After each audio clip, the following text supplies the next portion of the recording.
جو اوریجنل آواز ہے بہت اچھی ہے، لیکن بہت عرصہ ہو گیا میں نے خود نہیں سنی، مسلسل گلا بیٹھا رہتا ہے. 2-3 مہینے آرام ملے گا گلے کو تو پھر اس قابل ہوگا کہ وہ کچھ آواز سیٹ ہو جائے. دیکھو بھائی، جب کسی حکم کی حکمتیں سامنے ہوتی ہیں، کسی آرڈر کی حکمت سامنے ہوتی ہے تو اس آرڈر پہ عمل کرنا آسان ہوتا ہے. جب آرڈر کی حکمت سامنے نہیں ہوتی تو عمل تو انسان کر لیتا ہے لیکن اس میں دلچسپی نہیں رہتی. میں نے اس کی مثال دی تھی کہ آپ کو کوئی ڈاکٹر میڈیسن دے اور بتا دے کہ یہ کیسے کام کرتی ہے، تو پھر اس دوا کو کھانے میں ایک موٹیویشن مل جاتی ہے انسان کو. قربانی کیا ہے، حج کیا ہے؟ اللہ تعالیٰ نے انسان کو جو پیدا کیا نا، جو آج ہمارا لبرل سیکولر طبقہ سمجھ نہیں پا رہا ہے اس حقیقت کو، اللہ نے انسان کو پیدا کیا ہے یہ دیکھنے کے لیے کہ یہ مجھے یاد رکھتا ہے یا مجھے بھول جاتا ہے. اللہ کو اس سے کوئی غرض نہیں ہے کہ آپ کتنا ڈالر کما لیتے ہیں، کتنا پیسہ کما لیتے ہیں، کتنا بڑا بحریہ ٹاؤن میں آپ نے گھر بنا لیا. اللہ کو اس سے کوئی غرض نہیں ہے، اور غرض ہو بھی کیوں؟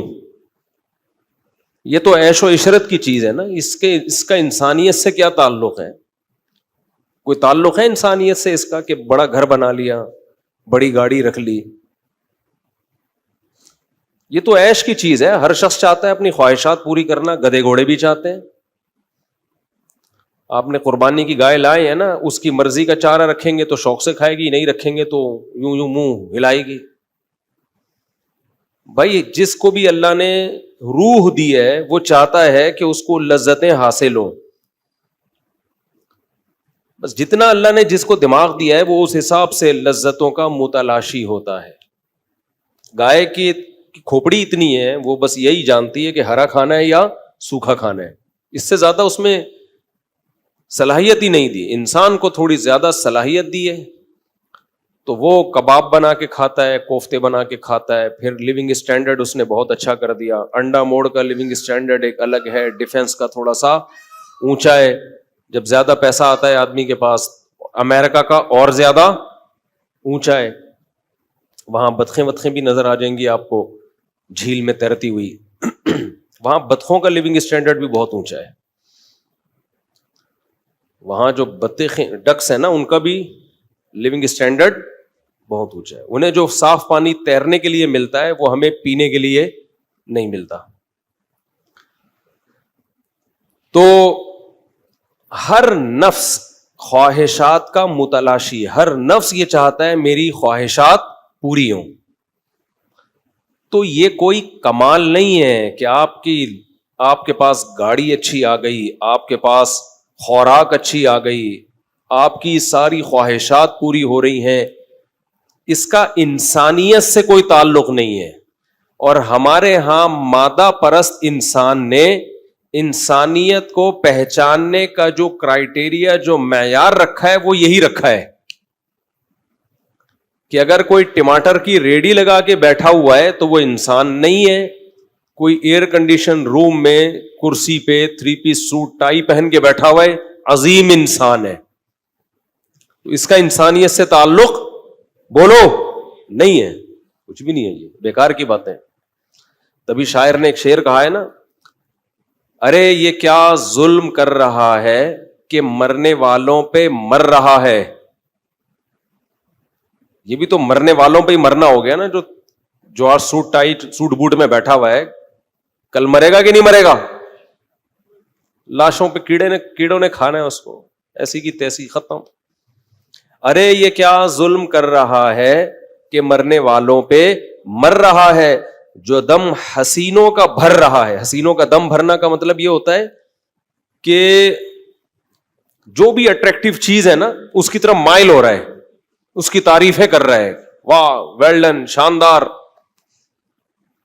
ایک حد تک تو یہ ٹھیک ہے ایک حد تک ٹھیک ہے, کوئی بھی اچھی چیز انسان کو لگے شاندار ہی کہنا ہے اس نے. جیسے ہم نے امریکہ میں گھر دکھائے ویل ڈن, تبھی لوگوں نے تانا کیا, ادھر کہتے ہو مسافر خانہ, ادھر کہہ رہے ہو ویل ڈن.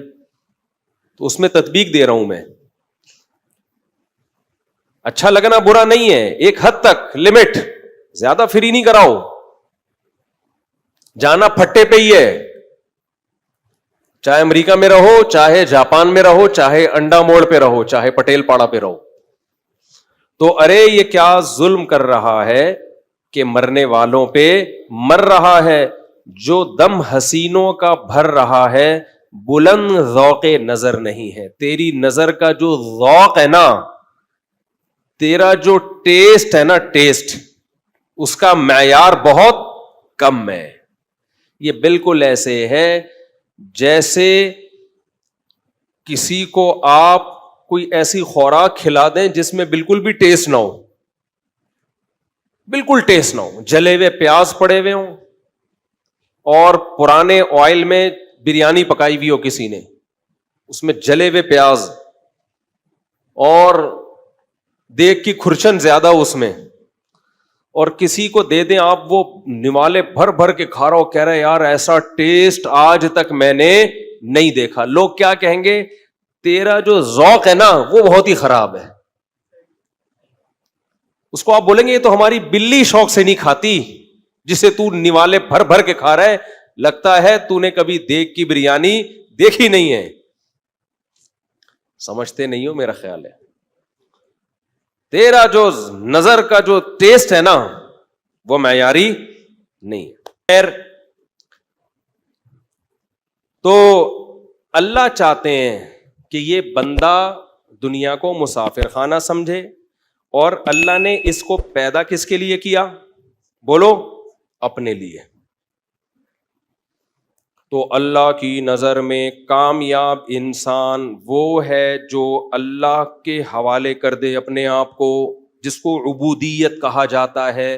عبد عربی میں غلام کو کہتے ہیں, عابد غلامی کرنے والا, اور عبودیت اس عمل کو, اپنے آپ کو خدا کے بولو سپرد کر دینا. تو قربانی کیا ہے؟ آج بہت سارے اعتراضات ہو رہے ہیں. قربانی اصل میں یہ فلسفہ سکھا دیتی ہے کہ اللہ کے حکم کے آگے ہتھیار ڈال دو. اسلام کے نا بہت سارے احکام ایسے ہیں جن میں اللہ صرف یہ دیکھ رہے ہیں عبودیت ہے یا نہیں ہے. غلام میرے قانون کو بلا دلیل فالو کرتا ہے کہ نہیں کرتا. یہ 3 طلاق کا بھی مسئلہ ایسا ہی ہے. بظاہر یہ اول نظر میں بہت عجیب سا لگتا ہے, یار دھڑ دھڑ سے طلاقیں دی بیوی حرام ہو گئی, لیکن آپ قرآن و سنت اٹھا کے دیکھو نا, اللہ جگہ جگہ کہتے ہیں اللہ کی لمٹ کو کراس مت کرو. جب آپ نے قبول ہے کہا تھا, ایک نامحرم عورت آپ کے لیے محرم بن گئی, کس کے کہنے سے؟ اللہ کے کہنے سے. ایک دفعہ آپ نے قبول ہے بولا, اب آپ نے 3 دفعہ 3 ٹائم ڈیورس کا لفظ زبان سے دے دیا. اللہ کہتا ہے اب اللہ کی حدود کو کراس مت کرو. بہت لوگ روتے پیٹتے آ کے مفتیوں پہ دباؤ ڈالتے ہیں, میرا گھر اجڑ رہا ہے, میں نے غصے میں دے دی, میری بچے الگ ہو رہے ہیں.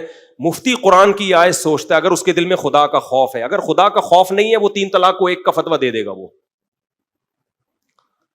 وہ بہت افلاطونیاں بکراتیاں دکھا دے گا وہ آپ کے سامنے. وہ پبلک کو خوش کرنے کے لیے کرے گا بہت سارے کام. خدا کا خوف ہے نا, چاہے اہل حدیث ہی کیوں نہ ہو, اور اس نے دلائل نیوٹرل ہو کے پڑھے ہوں, وہ کبھی بھی 3 طلاق کو 1 نہیں کہے گا. یہاں انسان کو ہتھیار ڈالنے پڑتے ہیں کس کے حکم کے آگے؟ بولو, اللہ کے حکم. غیر مسلم بہت مذاق اڑاتے ہیں, یہ کیا بات ہے 3 دفعہ بول دیا زندگی بھر کا رشتہ ختم, بہت مذاق اڑاتے ہیں. مت جواب دو, بولو یہ ہمارا اور کس کا معاملہ ہے؟ اللہ کا.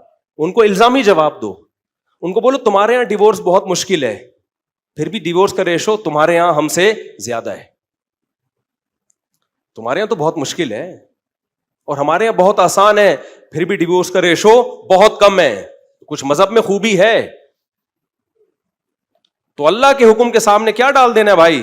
ہتھیار.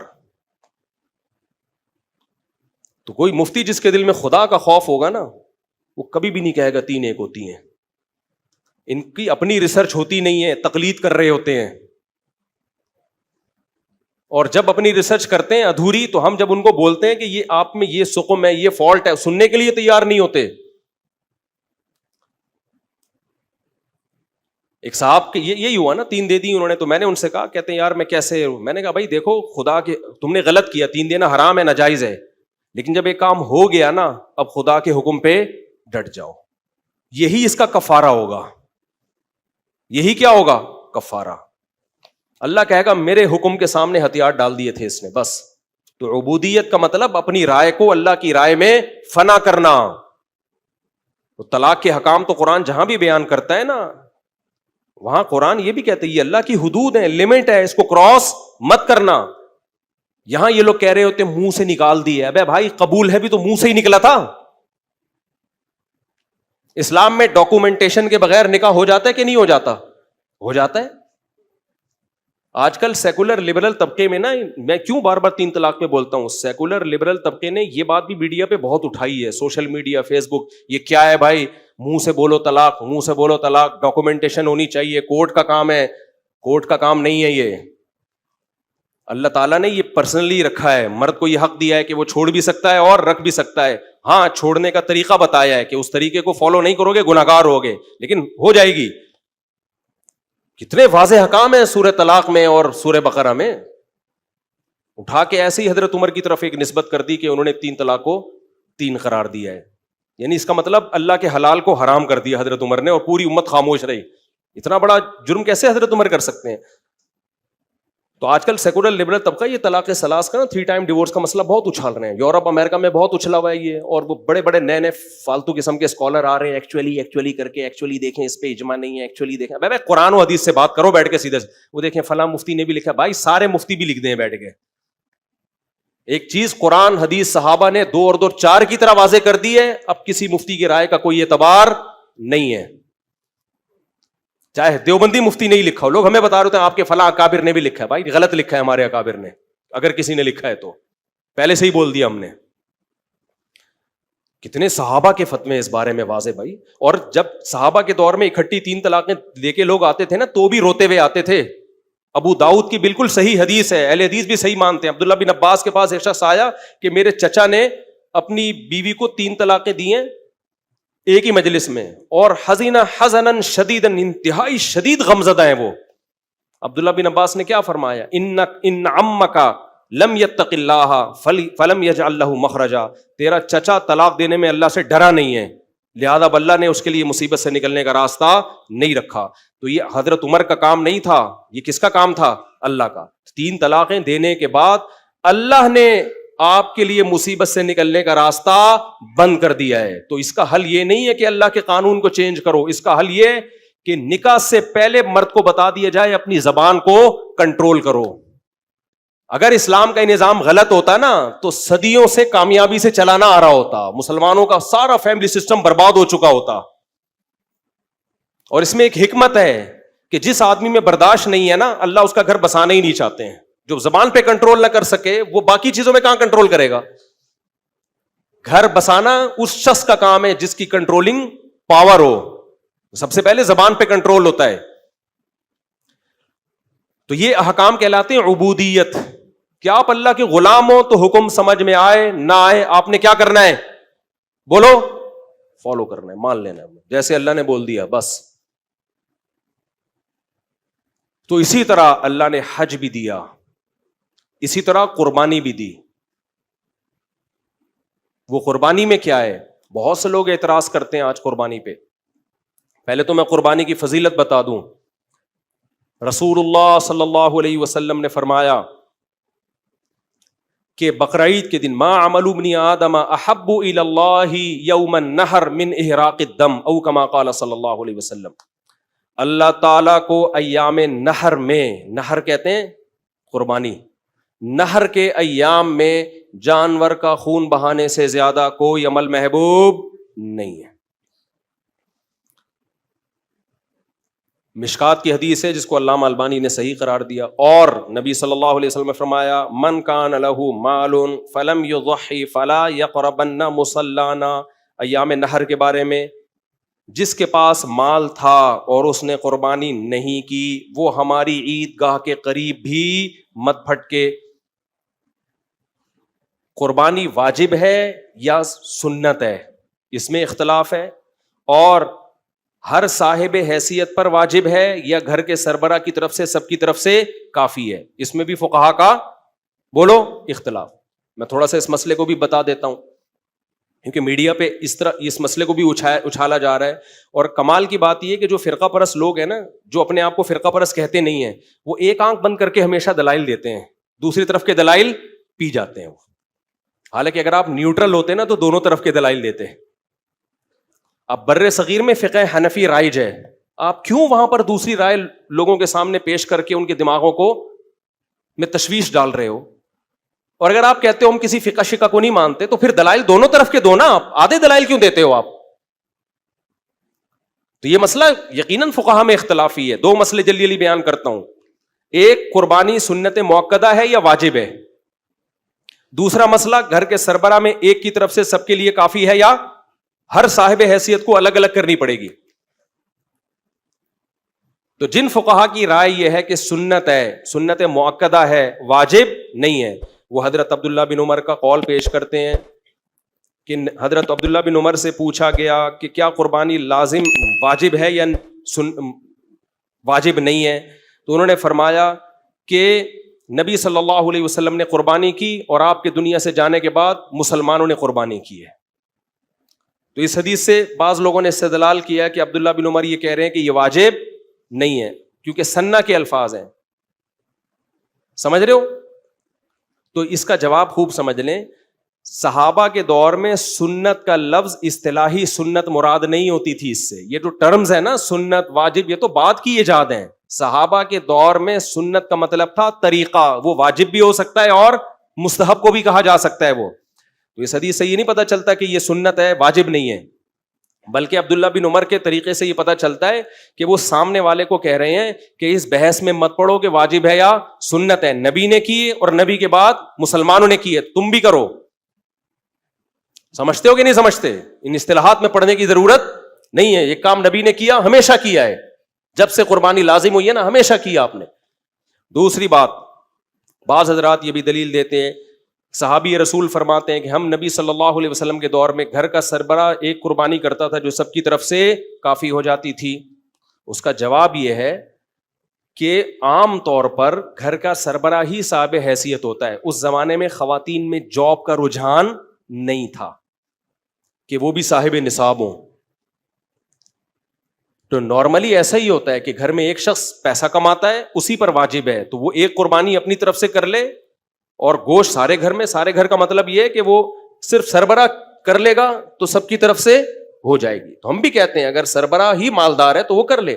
لیکن آج کل کیا ہو رہا ہے کہ خواتین کے پاس بہت زیادہ گولڈ ہوتا ہے, بعض دفعہ آپ کے بچے کی بھی اچھی خاصی ارننگ ہے. تو ہم یہ کہتے ہیں کہ دوسری حدیث کے پیش نظر پتہ چلتا ہے کہ جو بھی صاحب مال ہے تو اس پر الگ سے قربانی واجب ہے. اور ویسے بھی قیاس کا تقاضا کیا ہے کہ ایک عبادت کبھی دوسرے کی طرف سے کافی نہیں ہوتی. میں آگے امام حنیفہ کے بھی دلائل دیتا ہوں آپ کو جلدی جلدی.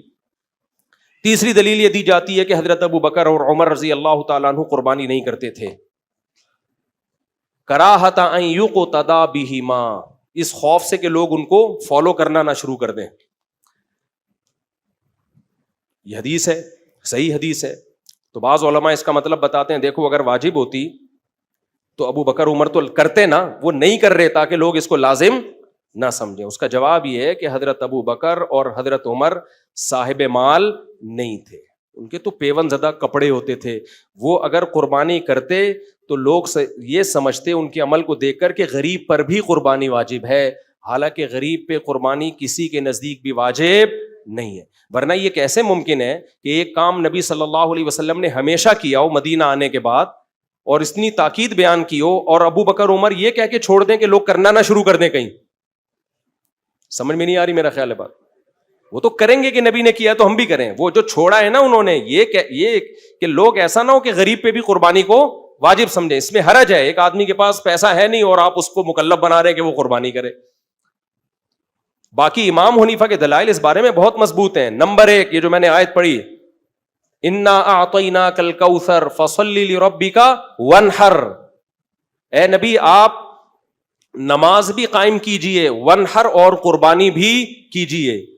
تو یہ بقرعید ہی کی تو قربانی مراد ہے، کیونکہ ان دنوں کے علاوہ اسلام میں قربانی مشروع نہیں ہے، تو یہی قربانی ہے۔ امام صاحب دلائل میں سب سے پہلے کس کو رکھتے ہیں؟ قرآن کو۔ امام ابو حنیفہ کی عادت ہے سب سے سپیریئر کس کو رکھتے ہیں؟ وہ قرآن کو۔ اس سے پھر یہ اس حکم پر عمل کب کریں ہم؟ ونحر کے حکم پر۔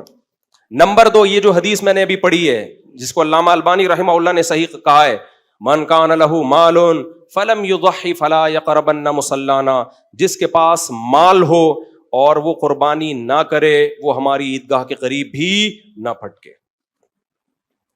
تو اس سے پتہ چلتا ہے جو بھی صاحب مال ہے، اس میں مرد اور عورت کا فرق نہیں رکھا، گھر کے سربراہ اور ماتحتوں کا فرق نہیں ہے۔ ٹھیک ہے، دوسری طرف بھی دلائل ہے، لیکن یہ بھی تو ہے نا، یہ آج کل کے اسکالر یہ کیا کہ ایک آنکھ بند کر کے دلائل پیش کر رہے ہوتے ہیں، دوسرے کو پی رہے ہوتے ہیں۔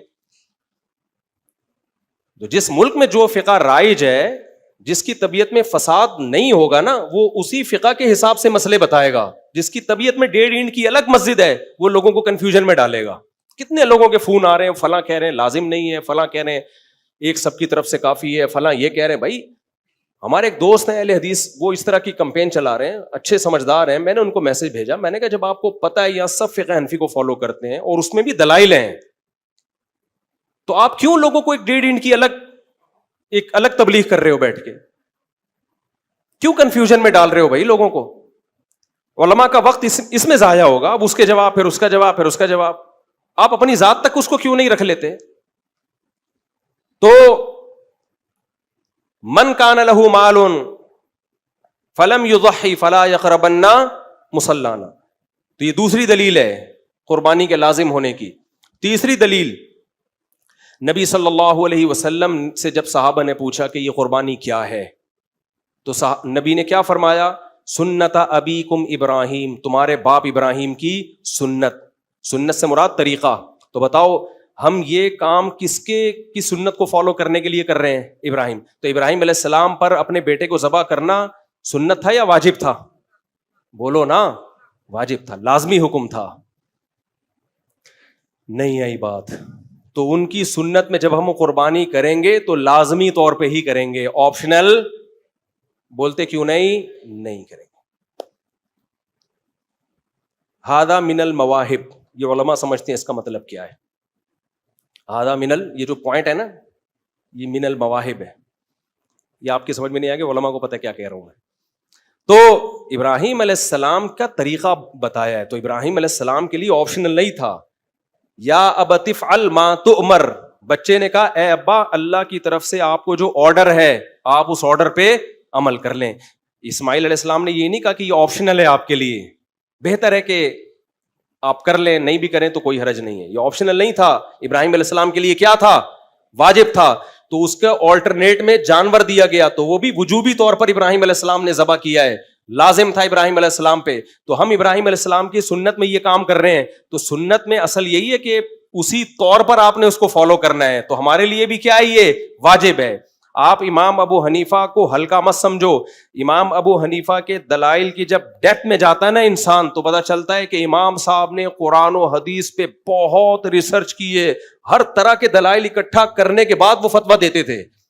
ہم یہ نہیں کہہ رہے کہ وہ معصوم ہے، ان سے کوئی غلطی نہیں ہو سکتی۔ آج کل کے اسکالر سے غلطی کا امکان زیادہ ہے، ان لوگوں سے غلطی کا امکان کم ہے۔ پھر بھی مسئلہ اختلافی ہے، لیکن جب اختلافی ہے تو اختلافی تو سمجھو نا اس کو۔ آپ ایک طرف کے دلائل کیوں بیان کرتے ہو؟ دونوں طرف کے کیوں بیان نہیں کرتے آپ؟ تو نبی نے کیا فرمایا؟ تمہارے باپ ابراہیم کی بولو سنت ہے۔ ایک اور دلیل، ایک صحابی نے عید کی نماز سے پہلے جانور ذبح کر لیا، تو آپ صلی اللہ علیہ وسلم نے کیا فرمایا؟ کہ ان کو اضافی پیکج دیا گیا کہ تمہارے لیے تو ہو گئی، لیکن آج کے بعد کسی کے لیے عید کی نماز سے پہلے ذبح کر دیا تو وہ گوشت، وہ لحم الاضحیہ نہیں ہے، وہ قربانی کا گوشت نہیں ہے، وہ ایسے ہی جانور کا گوشت ہے۔ تو یہ جو آپ صلی اللہ علیہ وسلم نصاب بتا رہے ہیں کہ عید کی نماز سے پہلے نہیں ہوگا اگر کر دی، تو یہ بھی وجوب کی طرف اشارہ ہے، کیونکہ اس طرح کی قید قیودات عام طور پر اس حکم میں لگتی ہیں جو واجب ہوتا ہے، ورنہ آپشنل ہوتا تو آپ کہہ رہے کوئی بات نہیں، تم نے اگر عید سے پہلے کر دیا ہے تو کوئی لازم تو ہے نہیں, اللہ قبول کرنے والا ہے, عید کے بعد کرنا ہو تو کر لینا, نہیں کرنا ہو تو نہیں کرنا. لیکن آپ نے کیا فرمایا, اصولی طور پر تم پہ دوسرا جانور لازم تھا, یعنی مطلب حدیث کا یہی ہوگا, لیکن تمہارے لیے اللہ نے اجازت دے دی ہے. سمجھتے ہو کہ نہیں سمجھتے؟ تو یہ تمام دلائل اس کی طرف اشارہ کرتے ہیں کہ قربانی ایک لازمی حکم ہے, کیونکہ ابراہیم علیہ السلام کی سنت کو ہم نے, پھر بھی اختلافی مسئلہ ہے میں مانتا ہوں, لیکن ایک فقہ کو فالو کرو میرے بھائی پراپر طریقے سے. تو ہم فقہ حنفی کو فالو کرتے ہیں, تو پھر یہ نہیں کہ جب آسانی نظر آئے تو ادھر کو لڑک گئے, اور جب مشکل نظر آئے, جب آسانی نظر آ رہی ہے تو ادھر کو لڑک گئے, مشکل نظر آ رہی ہے تو ادھر کو چلے گئے. یہ تو عبودیت کے خلاف ہے.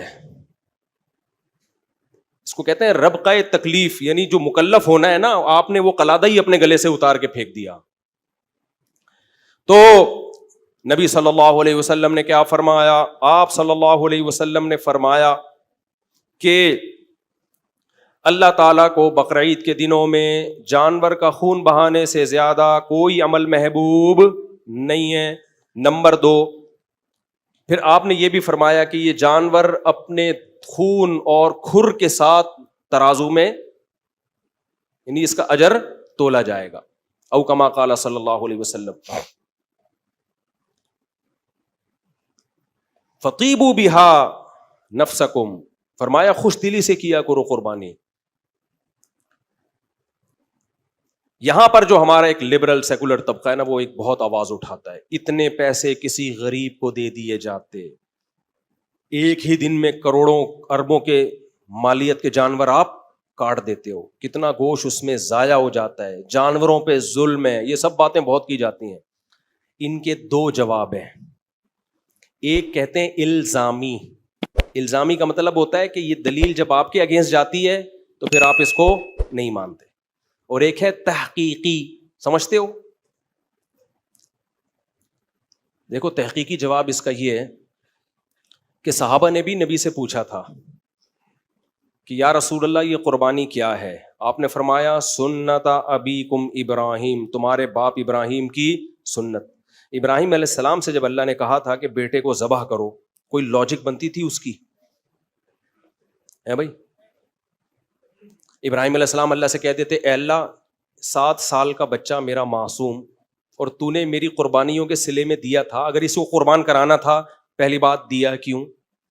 نمبر 2, اس میں انسانیت کا کیا فائدہ ہے؟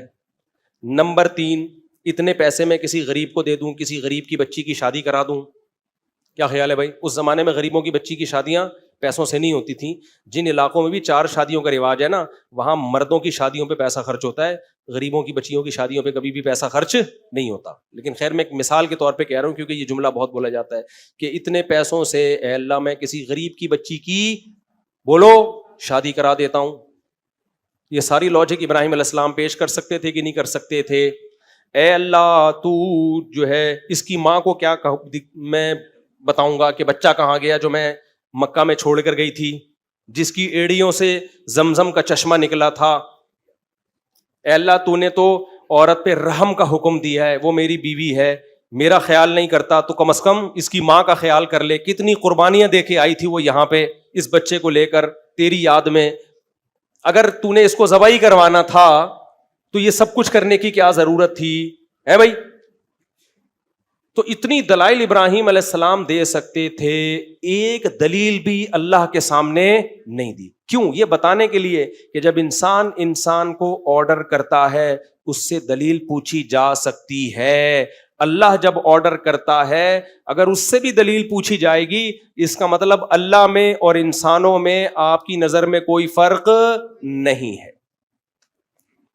پھر آگے اسماعیل علیہ السلام سے جب ابراہیم علیہ السلام نے کہا کہ میں نے خواب دیکھا ہے میں تجھے ذبح کر رہا ہوں, تو اسماعیل علیہ السلام نے بھی کوئی لاجک پیش نہیں کی. ابا آپ اللہ میاں سے دوبارہ خواب جب اس قسم کا آئے تو آپ پوچھئے گا, اے اللہ میں نے اپنے بیٹے سے یہ کہا تھا تو میرے بیٹے نے کہا میرا کیا قصور ہے بھائی, مجھے کیوں کاٹا جا رہا ہے, میں نے تو کسی پہ کبھی ظلم نہیں کیا. اور اگر ذبح ہی کروانا ہے تو باپ سے کیوں, کسی اجنبی سے کروا دیں.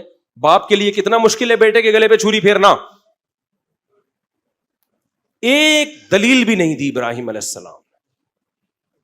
تو جو خدا کو خدا مانتا ہے, محمد صلی اللہ علیہ وسلم کو پیغمبر مانتا ہے, اس کے لیے قربانی کرنا، جانور کو حلال کرنے کے لیے کسی لاجک کی ضرورت بولو نہیں ہے. وہ لاجک پوچھے گا، اپنے قربانی کے اجر کو ضائع کرے گا. ابراہیم علیہ السلام اگر لاجک پوچھتے تو خلیل اللہ تھوڑی بنتے. شیطان نے لاجک پوچھی تھی جب آدم علیہ السلام کو اللہ نے کہا نا، شیطان کو کہا کہ آدم کو سجدہ کرو، تو شیطان سجدہ کرنا زیادہ مشکل کام ہے یا بیٹے کو ذبح کرنا زیادہ مشکل کام؟ ادھر ذبح کا آرڈر دیا جا رہا ہے معصوم بچے کو، وہاں لاجک نہیں پوچھی جا رہی، اور شیطان کو اس سے کم درجے کا حکم دیا جا رہا ہے کہ سجدہ کر لو. بہت آسان تھا وہ، اس میں لاجک پوچھ رہے کیوں، why, how is it possible for me to do this. یہ ممکن نہیں. پڑھا لکھا تھا نا، پی ایچ ڈی کی بھی تھی اس نے. آج کل کے جیسے لبرل لوگ ہیں نا، پروفیسر، بعض پروفیسر، سب نہیں، نیک بھی ہوتے ہیں اس میں، بڑے ماڈرن قسم کے ڈاروین کی تھیوری پیش کر رہے ہوتے ہیں یونیورسٹیوں میں جا کے. یہ نہیں دیکھتے کہ کھوپڑی میں آنے والا نظریہ یہ ہے نہیں. تم لوگوں نے ایسا کلمہ گورے کا پڑھ لیا ہے کہ جس لائن پہ اس نے لگا دیا، تمہیں بول دیا تمہارے باپ دادا بندر تھے، تم نے مان لیا، تو بس دم ہلا رہے ہیں، اس کے پیچھے چلے جا رہے ہیں. کھوپڑی تو ہے نہیں.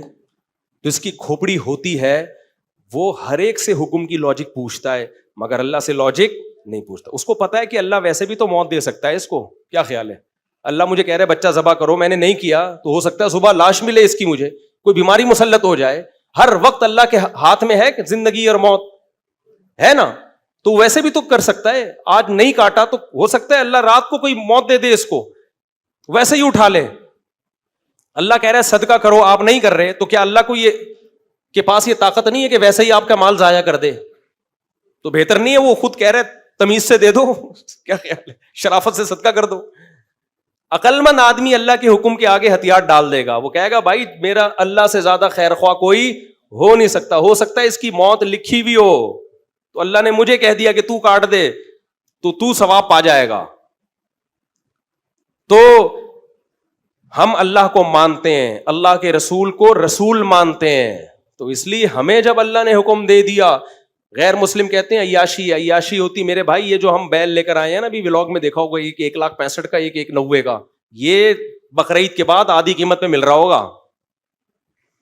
اگر ہم نے گوشت کھانے کے لیے یہ چیزیں خریدی ہوتی تو بقرعید کے دنوں میں اتنے ڈبل قیمتوں پہ نہ لے کر آتے. گلی میں دیکھو، محلے میں آ کے ہمارے مزہ، خدا کی قسم، کراچی میں قربانی کا کیسے لوگ فیملیوں کے ساتھ، گایوں کے ساتھ بیٹھے ہوئے پوری رات چائے پی رہے ہوتے ہیں، حقے کے دور چل رہے ہیں. کیا مزہ ہے یار. کبھی سوچ رہا ہوں یہ ولاگ بناؤں اپنی گلی کا. کتنے جانور آ گئے ہماری گلی میں، جو کبھی یہاں ایک بکری بھی نظر نہیں آتی گلی میں. سارے بیٹھے ہوئے ہیں اور سب ماشاءاللہ گائیں بیٹھی ہوئی ہیں، اور لوگ اپنی فیملیوں کے ساتھ نا، بیوی بچوں کے ساتھ، ماں باپ کے ساتھ، پوری بہویں داماد، کبھی جو اکٹھے ہوئے نہیں تھے زندگی میں، گائے کی لالچ میں سارے اکٹھے ہو جاتے ہیں، بیٹھے ہوئے ہوتے ہیں تمبو لگا کے. کراچی میں یہ ماحول چلتا ہے بقرعید کے دنوں میں. بڑا مزہ آتا ہے یہ دیکھ کے. مجھے تو بڑا اچھا لگتا ہے، لوگ بیٹھے ہوئے ہیں یار اپنی فیملیوں کے ساتھ.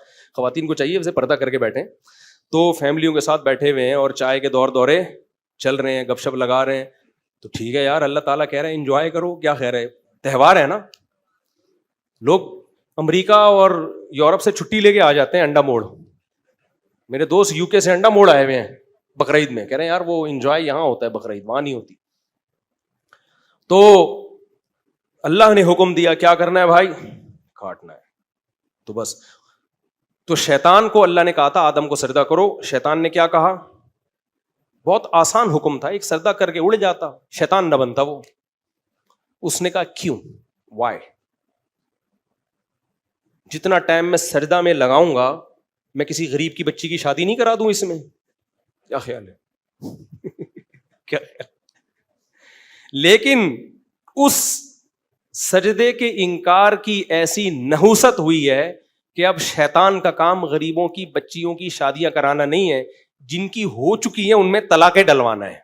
کیونکہ حدیث میں آتا ہے کہ شیطان جتنا طلاق سے خوش ہوتا ہے اتنا کسی اور کام سے خوش نہیں ہوتا. کم بخت سجدہ کر لیتا نا، آج تو شادیاں کروا رہا ہوتا.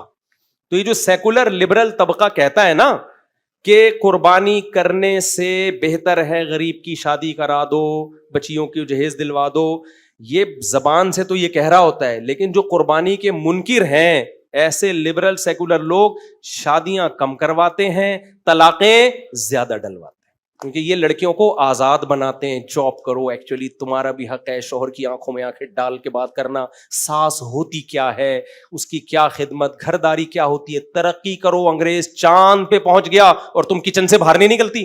اس طرح کی باتیں کر کے باغی بناتے ہیں اور گھروں میں کیا دلواتے ہیں, طلاقیں. پھر یہ نہیں کہ طلاق یافتہ کو راکٹ میں بٹھا کے چاند پہ پہنچا دیں, چاند پہ اس نے پھر بھی نہیں پہنچنا, پھر بھی توے پہ ہی بیٹھی ہوتی ہے بیچاری سارا دن. نہیں آ رہی میرا خیال ہے بات سمجھ میں؟ کیسا جوڑا ہے نا میں نے لوگوں کو شیطان کے ساتھ. شیطان بھی حیران ہو رہا ہوگا, یار ایسی ایکسپلینیشن میری آج تک کسی نے کی نہیں. اتنا اچھا شیطان کو اور شیطانی قوتوں کو ایکسپلین تو خود شیطان نے بھی نہیں کیا ہوگا. تو ہم شیطان کے اگینسٹ ہیں, اس لیے ہم اتنا اچھا ایکسپلین کر رہے ہیں اس کو. تو اس لیے میرے بھائی بس بات کو میں سمیٹ کے ختم کر رہا ہوں, وقت پورا ہو گیا ہے. تو اللہ میاں نے ہمیں حکم دیا کیا کرنا ہے بھائی, جانور کاٹنا ہے. تو اب ہمارے لیے تو لاجک گئی تیل لینے. کہاں گئی؟ تیل لینے. ہاں غیر مسلم جو اعتراضات کرتے ہیں ان کو دو جواب دو. ایک تو یہ کہ بھائی تم اللہ کو مانو گے تو باقی چیزیں تمہاری سمجھ میں آئیں گی, جب تم مانتے ہی نہیں ہو تو پھر کیا تمہیں سمجھائیں ہم. جو اللہ کو مانے گا تو پھر اللہ کی بھی مانے گا, جب تم اللہ ہی کو نہیں مان رہے پھر تمہیں کیا سمجھائیں ہم. باقی یہ جانوروں پہ ظلم نہیں ہے, اس لیے ظلم نہیں ہے کہ اگر یہ جانور نہ کٹتے تو پھر اتنے پیدا بھی نہ ہوتے. یہ ایسا ہی ہے جیسے کوئی کہ فارمی مرغیوں پہ روزانہ ظلم ہوتا ہے, روزانہ لاکھوں کٹتی ہیں. او بھائی اگر یہ نہ کٹتی تو ان کی بریڈنگ ہوتی اتنی پیدا ہوتی. اگر گورنمنٹ پابندی لگا دے فارمی مرغی کے کٹنے پر تو سب سے پہلا پتہ ہے کیا نقصان ہوگا؟ فارمی مرغی تو کٹنے کے ظلم سے بچ جائے گی, لیکن فارمی مرغی کو لوگ کھلانا پلانا چھوڑ دیں گے. مرغی والے سب سے پہلے بولیں گے تجھے کس بیس پہ کھلاؤں میں, جب تو میرے کسی کام کی ہے نہیں, میں تجھے کاٹ کے نہ کھا سکتا ہوں نہ کھلا سکتا ہوں. تو وہ دانا پانی بند کرے گا, وہ بولے گا اس مہنگائی کے دور میں 2 بچے ہی اچھے, تو 8 مرغیاں کیسے اچھی ہو گئیں جو کسی کام کی نہیں ہے. وہ کھلائے گا نہیں اس کو, اس سے وہ بھوکی مریں گی. جن علاقوں میں جانوروں کے ذبح کرنے پر پابندی ہے, آپ انڈیا میں جا کے دیکھو, یوٹیوب پہ دیکھو کیسے تڑپ تڑپ کے گائے مر رہی ہیں بھوک پیاس سے. کوئی رکھنے کے لیے ماں تو کہہ دیا انہوں نے گائے کو, ماں والے حقوق نہیں دیے. آپ انڈیا ہی کے چینلوں پہ جا کے دیکھو ذرا کیسے بڈھی جانور, بڈھی گائے سڑکوں پہ پڑی ہوئی ہیں, بیماریوں میں مر رہی ہیں, تڑپ تڑپ کے مرتی ہیں. کیونکہ انسان کے لیے اس جانور کو کھلانا آسان نہیں ہے, اور ان کو جنگلوں میں بھی نہیں چھوڑ سکتے آپ. یہ جنگلی جانور نہیں ہے, جنگلوں میں چھوڑو گے تو کوئی اور کھا جائے گا ان کو, اور وہ درندہ کھائے گا تکلیف دے کے. اس سے بہتر تھا آپ ذبح کر کے آرام سے کھا جاتے اس کو. تو اگر ان جانوروں کو ذبح کرنا چھوڑ دیا جائے تو یہ بھوکے مریں گے, انسان ان پہ انویسٹ نہیں کرے گا. اور انڈیا میں مرتے ہیں, آپ انہی کے چینلوں پہ جا کے دیکھو, بوڑھی بوڑھی گائے ہو جاتی ہیں, کوئی پوچھنے والا نہیں ہوتا. جس سوسائٹی میں آج کل جو لبرل سیکولر کی سوسائٹی, بوڑھی ماں کو لوگ نہیں پوچھ رہے جو سچی مچی کی ماں ہے. تو گائے جو آپ نے بنائی ہے اپنی ماں جس کو, اس کو کون پوچھے گا؟ وہاں جا کے جانوروں کے حالات تو دیکھو. پھر اس بڑھاپے میں اگر آپ کا مرنے سے پہلے کاٹ دو تو اب کیا وہ کسی کے کام کی نہیں ہے, اس کا گوشت کھانے کے قابل نہیں ہوتا. تو ان جانوروں کو جو اتنا پروٹوکول مل رہا ہے یہ اسی لیے کہ یہ اللہ کے نام پہ کٹتے ہیں. اگر کٹنا بند ہو جائیں تو یہ پروٹوکول ملنا بھی بند ہو جائے گا. تو نہ انسانوں کے کام آئیں گے نہ اپنے کام آئیں گے. یہ سمجھتے نہیں ہو بات کو, جب نہیں پڑھو گے رات کو تو نہیں سمجھو گے بات کو. یہ تو اللہ کا احسان ہے. اور پھر اس کائنات میں اصل مقصود انسان ہے, جانور نہیں. اگر جانور بھی مقصود ہوتا تو میکڈونلڈ والوں سے ہم پوچھتے ہیں آپ کروڑوں مرغیاں کیوں کاٹ دیتے ہو, ان سے زندگی کا حق کیوں چھینتے ہو. ہم ایتھیسٹ سے پوچھتے ہیں, ملحدوں سے پوچھتے ہیں کہ کیوں کھاتے ہو گوشت تم, جتنا تمہیں زندہ رہنے کا حق ہے اتنا ہی انہیں. پھر گوشت کو بین الاقوامی سطح پہ پابندی ہونی چاہیے. جب وہ نہیں ہے, پوری دنیا میں جانوروں کا گوشت کاٹ کے کھایا جاتا ہے اپنا پیٹ بھرنے کے لیے, تو اگر خدا کے حکم پہ کاٹ دیا تو یہ کیسے ظلم ہو گیا میرے بھائی. اور وہ کاٹ کے بھی پھینکا نہیں جا رہا, کھایا بھی جا رہا ہے اور غریبوں کو کھلایا بھی جا رہا ہے. اور جو غریبوں کو اس سے کمانے کے جو سورس آف انکم, جو کمانے کے ذرائع بنتے ہیں وہ تو بے تحاش ہیں. کتنا چارہ بکتا ہے, کتنا چارہ بکتا ہے. کسانوں کو فائدہ ہوتا ہے, چارے کے بزنس کرنے والوں کو فائدہ ہوتا ہے. پھر کتنے ہمارے ملک میں تو ویسے ہی بے روزگاری, اگر ہم قربانی پہ پابندی لگا دیں تو لاکھوں لوگ اور زیادہ بے روزگار ہو جائیں گے. تو جانور پہلے ہے یا انسان پہلے ہے؟ انسان پہلے ہے. کتنے لوگ جانوروں کو پالتے ہیں, اس میں جانوروں پر بھی احسان ہوتا ہے, اور پھر اس کے بعد کتنے لوگوں کو رزق ملتا ہے. یہ سوراب گوٹ کی جو منڈی لگتی ہے کراچی میں, لوگ کہتے ہیں ایشیا کی سب سے بڑی منڈی, مجھے تو لگتا ہے دنیا کی سب سے بڑی منڈی ہے, یہ ختم ہی نہیں ہوتی, آپ چلتے چلے جاؤ. تو کیا یہاں صرف جانور کھڑے ہوئے ہیں یا انسان بھی ہیں؟ یہ جانور جب خرید کے لوگ گھر لے کے جائیں گے تو آپ کا پیٹ بھی بھرے گا, گوشت کھانے کو ملے گا. جن غریبوں کو آپ ڈیوائڈ کرو گے ان کا پیٹ بھی بھرے گا, اور جنہوں نے جانور پال کے بیچا ہے وہ صرف اپنا پیٹ بھرنے کے نہیں بلکہ اپنے خاندان کے 100 افراد کا پورے سال پیٹ بھرنے کے قابل بنتے ہیں. وہ سمجھتے نہیں ہو بات کو. اور صرف مسلمانوں کو فائدہ نہیں ہوتا, غیر مسلموں کو دبا کے فائدہ ہوتا ہے. حج کے موقع پہ جو بھیڑ آتے ہیں کہاں سے آتے ہیں؟ آسٹریلیا سے. جتنا حاجی ذبح کرتا ہے فائدہ, بہت بڑا فائدہ اس سے آسٹریلیا اٹھاتا ہے, جو کس پہ خرچ کرتا ہے؟ اپنی پبلک پہ. تو پبلک مسلم تھوڑی ہے, وہ تو زیادہ تر غیر مسلم ہے. سمجھتا نہیں ہے بات کو. ایک وقت چونکہ پورا ہو گیا, بس ایک بات سنا کے بات ختم کرتا ہوں. آپ کو پتا ہے یہ جو اللہ نے جنگلوں میں جانور رکھے ہیں نا, ان کی نسل کنٹرول کرنے کے لیے درندے پیدا کیے ہیں جنگلوں میں. میں تنزانیہ میں تھا, وہاں مجھے شکار کا بڑا شوق ہے, ہر جگہ ہی ہے. تنزانیہ میں تو بہت ہرن ہے.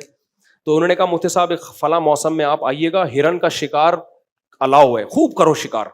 میں نے کہا کیوں بھائی, اس سے تو جنگل کی نسل ختم ہو جائے گی. انہوں نے کہا نہیں, ہوتا یہ کہ یہ ہرن کی نسل اتنی بڑھتی ہے کہ اس کو کھانے کے لیے اتنے شیر جنگل میں ہے نہیں, تو اس سے جو جنگل کی زندگی کے ختم ہو, کیونکہ گھاس ہی ساری ختم ہو جائے گی. سمجھتے ہو کہ نہیں سمجھتے؟ تو اللہ نے خود ایک نظام بنایا ہے. آسٹریلیا میں 10,000 اونٹ کو شوٹ کیا ہے وہاں کی گورنمنٹ نے. جب میرا سفر تھا 2019 میں آسٹریلیا گیا, پہلا سفر تھا جب میرا آسٹریلیا کا, تو اطلاع ملی کہ 10,000 اونٹ جنگلوں میں شوٹ کیے ہیں. کیوں؟ وہ جنگلوں کے درخت کو اور پانی کو پی پی کے ختم کر رہے تھے. یہ اتنی اسپیڈ سے نسل بڑھتی ہے نا ان کی, کہ اگر ان کو ذبح کرنے کا حکم نہ ہوتا تو یہ جنگلوں کے جنگل کھا جاتے. ان کا پیٹ بھرنا آسان نہیں ہے. میں جب گائے لے کر آیا نا, میرے بچوں نے اتنے سے برتن میں گھاس رکھ دی. میں نے کہا بیٹا اس کا پیٹ, یہ ٹوٹل پیٹ ہے پورا, یہاں سے لے کے یہاں تک, انسانوں والا پیٹ ان کو. اتنے ہمارے تو اتنے سے میدے ہوتے ہیں, 2 پراٹھے کھا لیں گے زیادہ زیادہ, اس دن بیان ڈبل ہو جائے گا. ان کا 1-2 پراٹھا نہیں ہوتا, یہ اتنے بڑے بڑے تھوبڑے کھا جاتے ہیں یہ لوگ, اتنا بڑا پیٹ ہے. تو ان کا پیٹ انسان بھرتا ہے. تو اگر یہ بڑھتے ہی رہیں گے, تمہارا باپ بڑھے گا, استغفر اللہ, تمہارا یعنی تم کیسے بھرو گے ان کا پیٹ؟ غصے میں آ جاتا ہوں, پھر میں باپ پہ آ جاتا ہوں. کوئی ہندو کہا کرے نا کہ قربانی تم لوگ ظلم کرتے ہو, بولے تیرا باپ بھرے گا اس کا پیٹ؟ کون بھرے گا ان کا پیٹ؟ اس کو تو ان کے پر احسان یہی ہے کہ کاٹ کے کھا جاؤ. اگر کھانے کے لیے نہیں ہے تو پیٹ بھی نہیں بھرے گا انسان ان کا. ماں سمجھا کے کتنی خدمت کر لو گے آپ؟ اگلے کو پتا تو ہے نا کہ یار اتنا تو اپنی سگی ماں پہ ہی خرچ نہیں کر رہا ہوتا روزانہ. آپ کم سے کم, آج 2024 کا کون سی تاریخ ہے؟ آج 14 جون ہے نا. آج کی تاریخ میں ایک درمیانے درجے کا بچڑا کم سے کم 500 روپے کھا رہا ہے. اگر یہ کٹنے کے لیے نہ ہو نا, ذبح نہ ہو, تو پھر یہ پورا آپ کو کھا کے ختم کر لے گا. اس کا پیٹ نہیں بھرے گا, جائیدادیں بک جائیں گی. سمجھتے ہو؟ یہ اللہ کی رحمت ہے کہ ابراہیم کی سنت بھی زندہ ہو گئی, اور گوشت بھی تازہ تازہ مل گیا, اور انسانیت کی خدمت بھی ہو گئی, کروڑوں انسانوں کو روزگار بھی مل گیا. اور سب سے زیادہ انڈیا ایکسپورٹ کرتا ہے گائے کا گوشت. جو ہندو کہتا ہے نا گائے ہماری ماں ہے, سب سے زیادہ گائے کا گوشت کہاں سے ایکسپورٹ ہوتا ہے؟ انڈیا میں سب سے زیادہ گائے کٹتی ہے اور ایکسپورٹ ہوتا ہے گوشت. سمجھتے ہو؟ تو اس لیے اسلام دین فطرت ہے بھائی, اسلام جیسا کوئی مذہب نہیں ہے. تو اور پھر اس میں ایک حکمت اور بھی ہے, وقت پورا ہو گیا. اللہ انسانوں کو گوشت کھلانا بھی چاہتے ہیں تاکہ پتہ چلے کہ ہم ویجیٹیرین نہیں ہیں. قربانی میں ایک یہ بھی حکمت ہے کہ مسلمان ویجیٹیرین نہیں ہوتا, مسلمان گوشت خور ہوتا ہے. تبھی ہم جب 4 شادیوں کی بات کرتے ہیں, بہت سے ویجیٹیرین بولتے ہیں ان کو 4 شادیوں کے علاوہ آتا کیا ہے. ابے تو گوشت کھائے گا تو تجھے پتہ چلے گا کہ 4 شادیاں کیا ہوتی ہیں. یہ ٹماٹر کھانے سے یہ نظریہ سمجھ میں نہیں آتا. لطف میں تجھ سے کیا کہوں زاہد. ایک شرابی نے ایک بزرگ کو تانا دیا.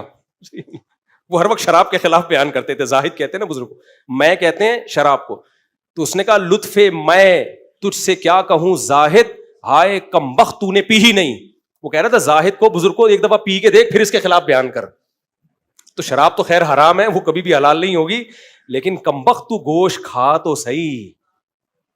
تو ویجیٹیرین ہے, تو کھیرے ککڑیاں کھا رہا ہے, تو نہیں آئے گا تمہاری سمجھ میں. تم گوشت کھاؤ, اور گائے کا گوشت, مچھلی وچھلی سے کچھ نہیں ہوتا. ڈاکٹر فضائل بتاتے ہیں ایکچولی مچھلی میں ڈاکٹروں کو کھلا دو. جو اس طرح کے مشورے تھے. ہمارے حضرت نا سیب کا چھلکا اتار کے کھاتے تھے. ایک ڈاکٹر نے کہا اصل منرلز تو چھلکے میں ہوتے ہیں. حضرت نے فرمایا پھر آپ نوش فرمائیں چھلکے. خالی منرل ہی تھوڑی چاہیے, اس کو ہضم بھی تو کرنا ہے نا بھائی, کیا خیال ہے, مزہ بھی تو لینا ہے. چھلکے کے ساتھ مشکل سے ہضم ہوتا ہے, بغیر چھلکے کے 2 منٹ میں غائب ہو جاتا ہے. تو خیر وہ ہوتے ہیں, میں ڈاکٹروں کا منکر نہیں ہوں. تو اب جو گوشت میں بیماریاں آ رہی ہیں نا, اس میں گوشت کا قصور نہیں ہے, ہمارے لائف اسٹائل کا قصور ہے. میں نے مسائی قوم دیکھی ہے تنزانیہ کے جنگلوں میں, جو صرف گوشت کھاتی ہے, صرف گوشت. ایسی فٹ باڈی ہے ان کی, ایسی فٹ باڈی ہے. تو ہاں لائف اسٹائل بکری جیسا ہو اور خوراک گوشت جو شیروں کی ہے, پھر بیماریاں پیدا ہوتی ہیں. جب کھانا گوشت ہے تو جینے کا اسٹائل بھی گوشت خوروں جیسا ہونا چاہیے. سمجھتا ہے بات؟ یوں نہیں بکری کی طرح یہاں بیٹھا ہے تو پھر وہاں جا کے بیٹھا, شیر پھر بھاگا. یہ نہیں کہ چیرنا پھاڑنا شروع کر دو لوگوں کو, مطلب یہ کہ بھاگو دوڑو.